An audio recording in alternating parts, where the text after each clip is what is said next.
بسم اللہ الرحمن الرحیم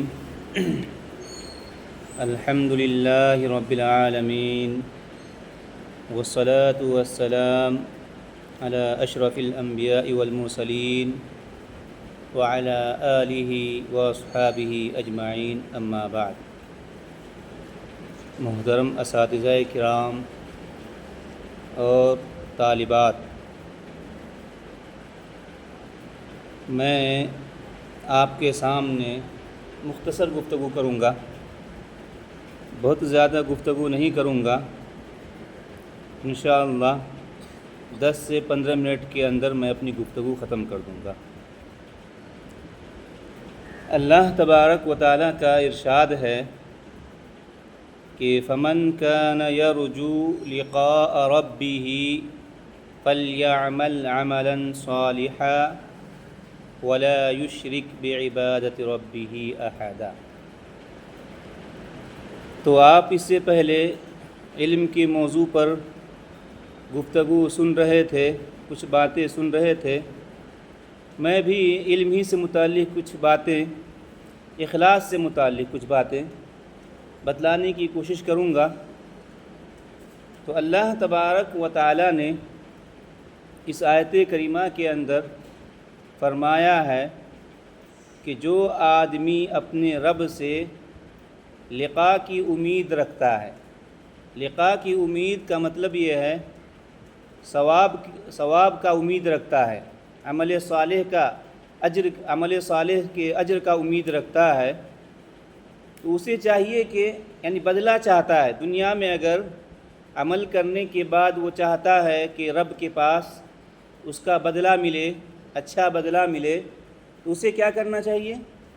فَلْيَعْمَلْ عَمَلًا صَالِحًا، یعنی عمل صالح کرنا چاہیے۔ اور عمل صالح کب ہوگا؟ کہتے ہیں کہ عمل صالح اس وقت تک ہو ہی نہیں سکتا جب تک کہ وہ شریعت کے مطابق اس کا عمل نہ ہو جائے۔ جب تک شریعت کے مطابق عمل نہ ہو، وہ عمل صالح ہوگا ہی نہیں۔ اور دوسری شرط اس کے اندر یہ بتلائی گئی ہے وَلَا يُشْرِكْ بِعِبَادَةِ رَبِّهِ أَحَدًا، یعنی شرک نہ کرے، یعنی اخلاص اس کے اندر پائی جائے، اخلاص کے ساتھ اس عمل صالح کو انجام دیا گیا ہو۔ یعنی آپ کہہ سکتے ہیں اخلاص اور متابعت النبی صلی اللہ علیہ وسلم کسی بھی عمل کے قبول ہونے کے لیے بنیادی شرط ہے۔ کوئی بھی عمل، دنیا کی کوئی بھی عمل ہو، اس کی قبولیت کے لیے 2 شرط ضروری ہے۔ اگر یہ 2 شرط نہیں ہے تو آپ کے اعمال کتنے بھی بڑے سے بڑے کیوں نہ ہو، بڑے سے بڑے اعمال کیوں نہ ہو، قابل قبول نہیں ہیں۔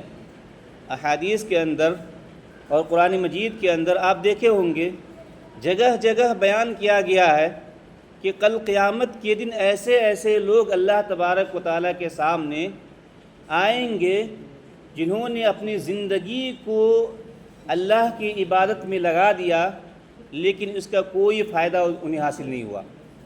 آپ وہ حدیث پڑھتے، وہ قرآن مجید کی وہ آیت جانتے ہیں کہ هل أتاك حدیث الغاشیہ وجوہ یومئذ خاشعہ عاملۃ ناصبہ، یعنی ان کی نگاہیں جھکی کی جھکی ہوں گی، ان کی نگاہیں جھکی کی جھکی ہوں گی، حالانکہ وہ عمل کر کر کے تھک چکے ہوں گے۔ عاملۃ ناصبہ، یعنی کیا ہوں گی وہ؟ عاملۃ ناصبہ، عمل کرتے کرتے دنیا کے اندر وہ تھک چکے ہوں گے، پھر بھی ان کی نگاہیں وہاں پہ جھکی ہوں گی اللہ تعالیٰ کے سامنے۔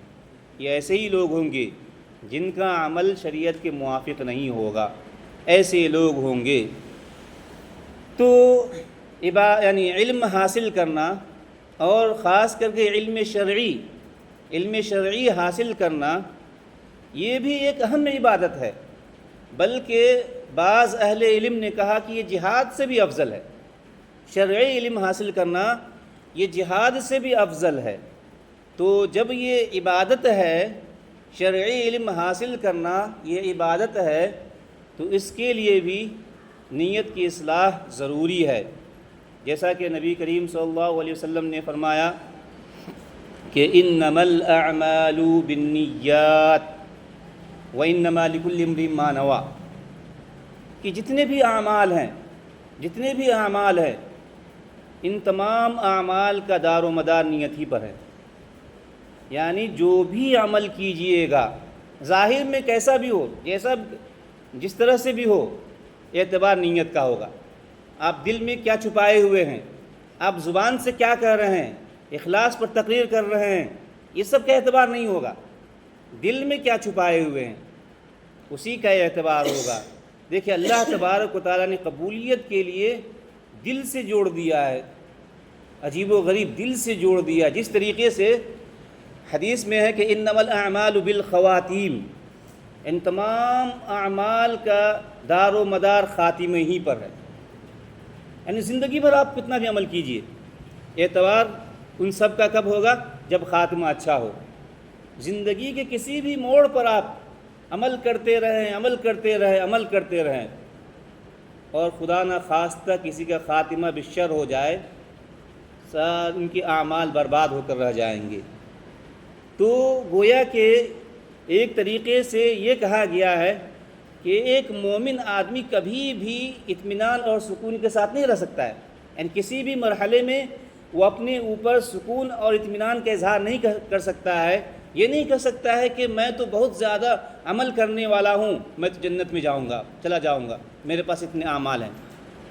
جب تک آپ دنیا میں ہیں ان تمام اعمال کو جوڑ دیا خاتمے سے، یعنی جب خاتمہ ہوگا، یعنی جب تک زندہ ہے انسان مطمئن نہیں ہو سکتا ہے، مومن مطمئن نہیں ہو سکتا ہے۔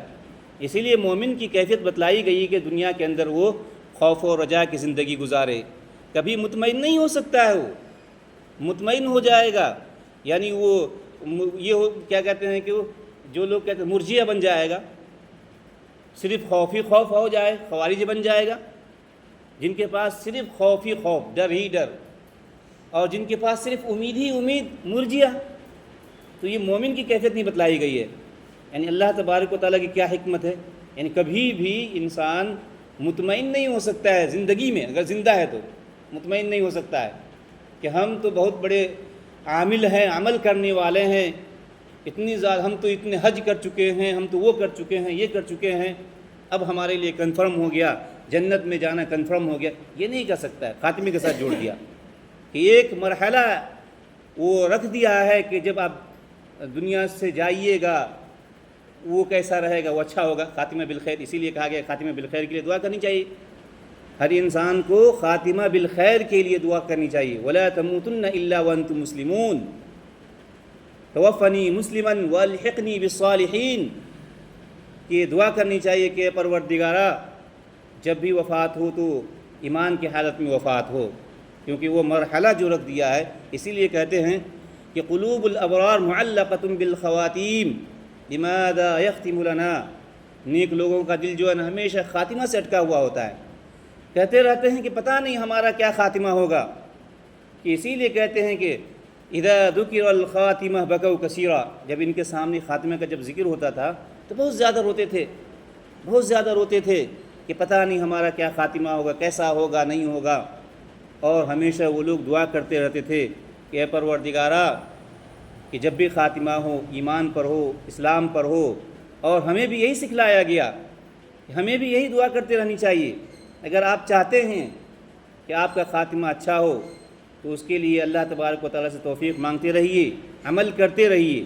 تو یہ جوڑ دیا ہے میں یہ کہنا چاہ رہا ہوں کہ تمام اعمال کو نیت کے ساتھ جوڑ دیا ہے، نیت کے ساتھ جوڑ دیا ہے۔ گویا کہ نیت کا بہت بڑا دخل ہے، یعنی عبادت کے قبول ہونے میں بہت زیادہ دخل ہے۔ اسی لیے یعنی دیکھیں کہ بہت سارے محدثین جب اپنی کتاب کی شروعات کرتے ہیں، لکھتے ہیں، تو وہ سب سے پہلے اس حدیث کو ذکر کرتے ہیں، سب سے پہلے اس حدیث انما الاعمال بالنیات۔ امام بخاری یا ایک بہت سارے محدثین نے اس حدیث کو سب سے پہلے ذکر کیا ہے، یہ اشارہ کرنے کے لیے کہ کوئی بھی آدمی لکھنے والا ہو، پڑھنے والا ہو، پہلے اس حدیث کو پڑھ کر کے نیت کی اصلاح کر لے، وہ اس کے بعد آگے بڑھے۔ کیونکہ سب کا دار و مدار نیت ہی پر ہے. نیت کی اصلاح کے بعد اگر آپ آگے بڑھیے گا وہ عبادت میں شمار ہوگا، ثواب ملے گا. اور اگر نیت صحیح نہیں ہے تو پھر ثواب بھی نہیں ملے گا، بلکہ الٹا عذاب کا سبب بنے گا ہی. عبد الرحمن ابن مہدی کہتے ہیں کہ لو صنفت الابواب لجعلت حدیث عمر فی کل باب.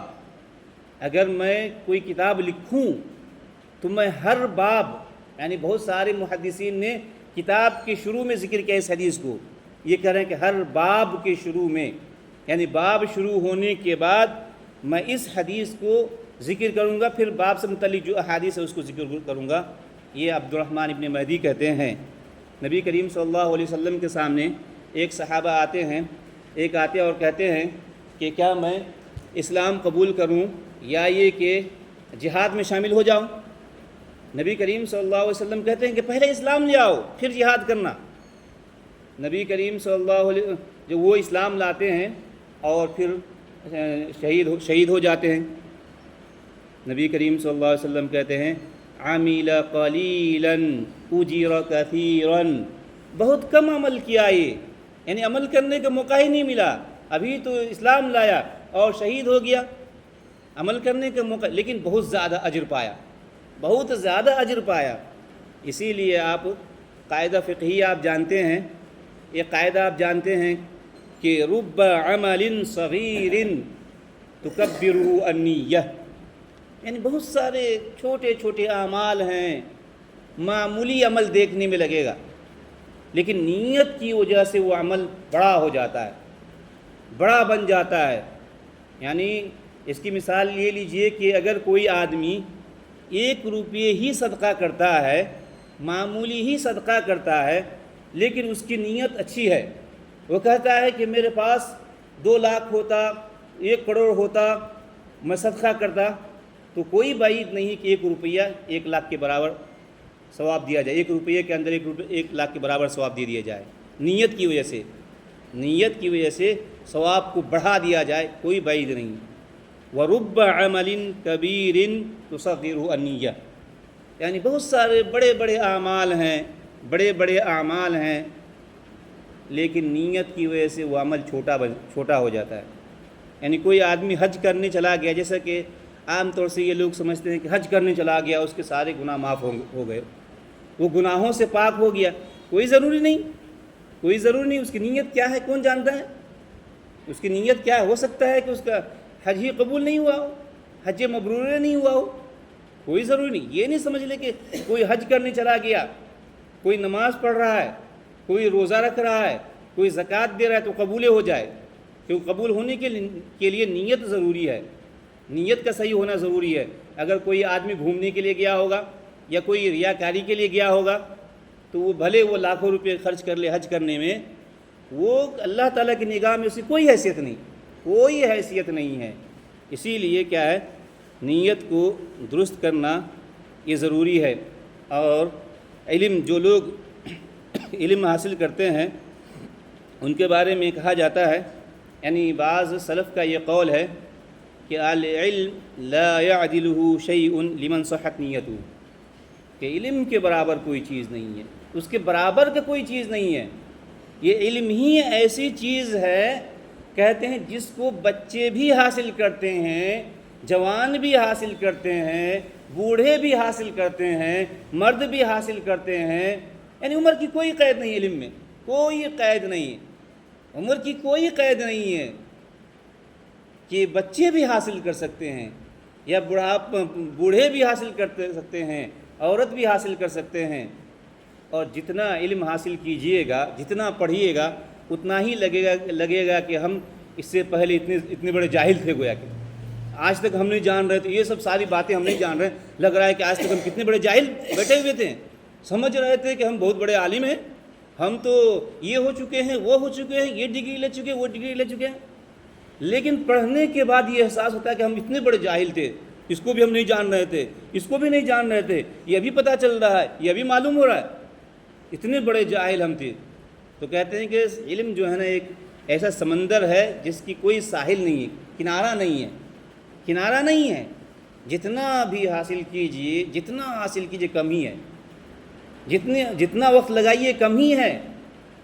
وقت لگانے سے علم مضبوط ہوگا. اور یہ نہیں کر سکتے ہیں کہ آپ بہت بڑے عالم ہو گئے. جس دن آپ نے یہ سوچ لیا کہ ہم بہت بڑے عالم ہو گئے، گویا کہ اتنے بڑے جاہل ہیں گویا کہ آپ. یہ اگر احساس اور گمان ہونے لگ جائے کہ میں تو بہت بڑا عالم ہو گیا ہوں، تو گویا کہ اتنے ہی بڑے آپ جاہل ہیں. آپ کی زوال وہیں سے شروع ہو چکی ہے اگر یہ احساس آپ کے اندر پیدا ہو جائے.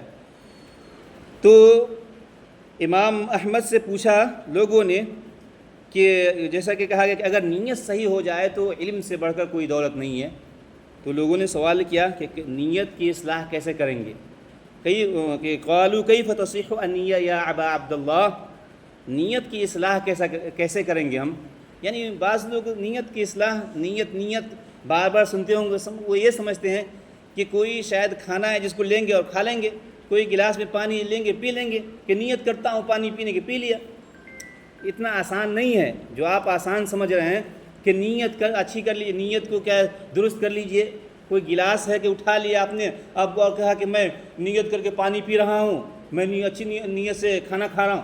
یہ اس طرح کی چیز نہیں ہے. آپ سلف کے اقوال پڑھیں گے، وہ کہتے ہیں کہ سب سے زیادہ جو مشکل کا سامنا کرنا پڑا ہے، سفیان ثوری جیسے بڑے بڑے سلف کا قول ہے کہ نیت کی اصلاح میں سب سے زیادہ مشکل انہیں پیش آئی، کیونکہ نیت کبھی ہمیشہ بدلتے رہتا ہے، کبھی ادھر کبھی ادھر کبھی ادھر. اس کی اصلاح کیا بہت مشکل کام ہے.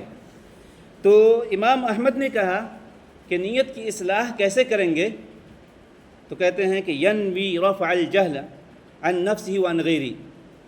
یعنی نیت کی اصلاح ایسا کرنا ہے، چاہے پڑھنے والے ہو، پڑھانے والے ہو، جو بھی ہو، علم شرعی حاصل کرنے والے ہو. نیت کی اصلاح کس طرح سے کریں گے؟ اس طرح سے کریں گے کہ وہ اپنے اندر اپنے نفس سے جہالت کو ختم کرنے کا ارادہ کرے. اپنے نفس پہلے مستفید آپ ہوں گے، اپنے آپ کو فائدہ پہنچائیں گے اور دوسرے سے بھی جہالت کو دور کرنے کی نیت کریں گے. یہ کیا ہے؟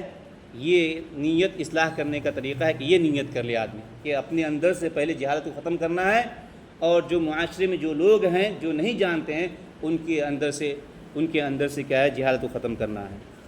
اور اسی طریقے سے ابو ہریرہ رضی اللہ تعالیٰ عنہ کو آپ نے بارہا سنا ہوگا. اتنے بڑے راوی ہیں، حافظ حدیث ہیں، حدیث بیان کرنے والے ہیں، سب سے زیادہ حدیث روایت کرنے والے ہیں. وہ کہتے ہیں کہ وَإِذْ أَخَذَ اللَّهُ مِيثَاقَ الَّذِينَ أُوتُوا الْكِتَابَ لَتُبَيِّنُنَّهُ لِلنَّاسِ وَلَا تَكْتُمُونَهُ، کہ اللہ تعالیٰ نے اہل کتاب سے عہد و پیمان کیا تھا کہ تم لوگوں کو بتلاؤ گے، سمجھاؤ گے، دین کی باتیں بتلاؤ گے، وَلَا تَكْتُمُونَهُ، اور اس کو چھپاؤ گے نہیں. علم کتمان العلم یعنی نہیں کرو گے، علم کو نہیں چھپاؤ گے. کہتے ہیں ابو ہریرہ کہتے ہیں اگر یہ آیت میرے سامنے نہ ہوتی نا تو میں روایت ہی نہیں کرتا، کوئی حدیث بھی روایت نہیں کرتا. یعنی آپ اندازہ کیجئے اگر وہ روایت نہیں کرتے تو کتنی ساری احادیث، سب سے زیادہ احادیث گویا کہ ہم تک نہیں پہنچ پاتی. کہتے ہیں کہ اس حدیث آیت کے اندر کہا گیا ہے کہ تم بتلاؤ گے، سکھلاؤ گے، دوسرے تک علم پہنچاؤ گے، مبلغ بنو گے اور چھپاؤ گے نہیں. اس آیت کی وجہ سے میں تمام احادیث کو کیا ہے روایت کرتا ہوں. تو یہ کچھ باتیں جو آپ کے سامنے میں نے بیان کی ہے اخلاص سے متعلق ہے.